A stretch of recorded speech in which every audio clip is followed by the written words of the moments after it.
దేశంలో అధికారం చేపట్టబోయేది ఎన్డీఏ, మరోసారి ప్రజల పక్షాన విపక్ష హోదాలో పోరాడేది ఇండియా కూటమి. అది క్లియర్.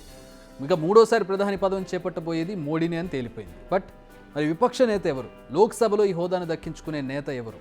ఇదే ఇప్పుడు మెయిన్ క్వశ్చన్. ఇందుకే ఎవరు చేపట్టబోతున్నారు ఈ పదవిని? क्योंकि ये 10 साल से नरेंद्र मोदी जी सरकार जो किसानों के खिलाफ आवाज उठाए, बेरोजगारी में धोखा दिए, ऐसे सब सारे जनता को जो धोखा दिए, ये सब सारे मौके पे राहुल गांधी जी ने जिम्मेदारी उठाए।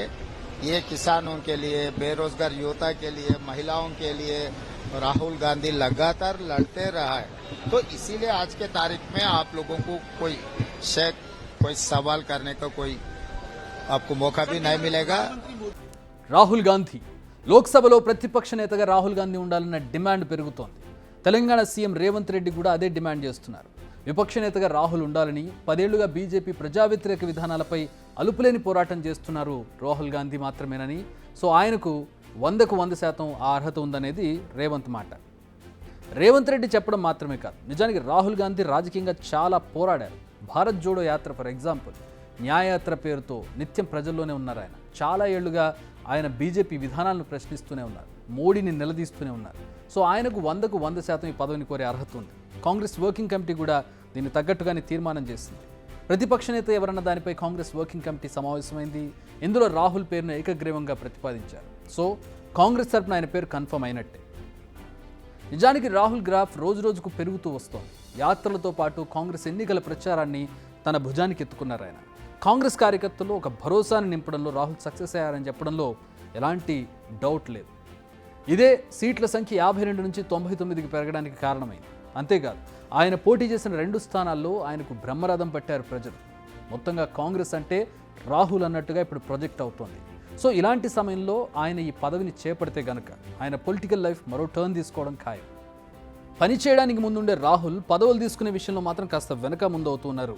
కానీ ఇండియన్ ఫ్యూచర్ ప్రైమ్ మినిస్టర్గా ప్రొజెక్ట్ అవుతున్న సమయంలో బాధ్యతలు తీసుకునేందుకు తటపటాయిస్తే అది ప్రజల్లోకి తప్పుడు సంకేతాలను పంపుతుంది. గతంలో ఇలా చేయబట్టే ఒక రకమైన నెగిటివ్ ఇంపాక్ట్ చూపించింది రాహుల్ గాంధీ మీద. కానీ ఆ తర్వాత ఆయన చూపించిన పరిణితి దాన్ని చెరిపేలా చేసింది. సో ఇప్పుడు కూడా ఈ బాధ్యతను నెత్తినెత్తుకుంటే తప్పితే ఆయన నిజంగా మారారు, పరిణితి కనిపిస్తోంది, లేదా ఆయనలో ఉన్నటువంటి రాజకీయ కోణం లేదంటే మాట్లాడే చతురత అన్నీ బయటకు వచ్చే అవకాశం లేదు. సమర్థంగా నిర్వహిస్తేనే ప్రజల్లో ఆయన పట్ల నమ్మకం పెరుగుతుంది. ఆ నమ్మకమే ఆ తర్వాత అధికారం వైపు నడిపిస్తుంది. సో రాహుల్కి ఇది ఒక అంది వచ్చిన అవకాశం. మరి ఉపయోగించుకుంటారా లేదా అనేది చూడాలి. మరి విపక్ష నేతను ఎంపిక చేయడం ఒక్క కాంగ్రెస్ మాత్రమే తీసుకునే నిర్ణయమా? కాదు. ఇండియా కూటమి అనేది ఒకటి ఉంది. ఆ కూటమిలోని పార్టీలన్నీ కలిసి దీనిపై నిర్ణయం తీసుకుంటాయి.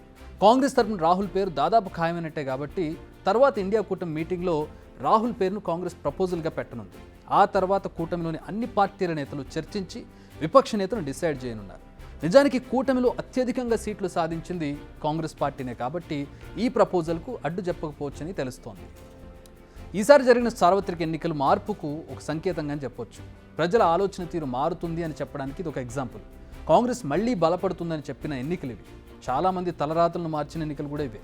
అహంకారానికి చెక్ పెట్టిన ఎన్నికలు ఇవి.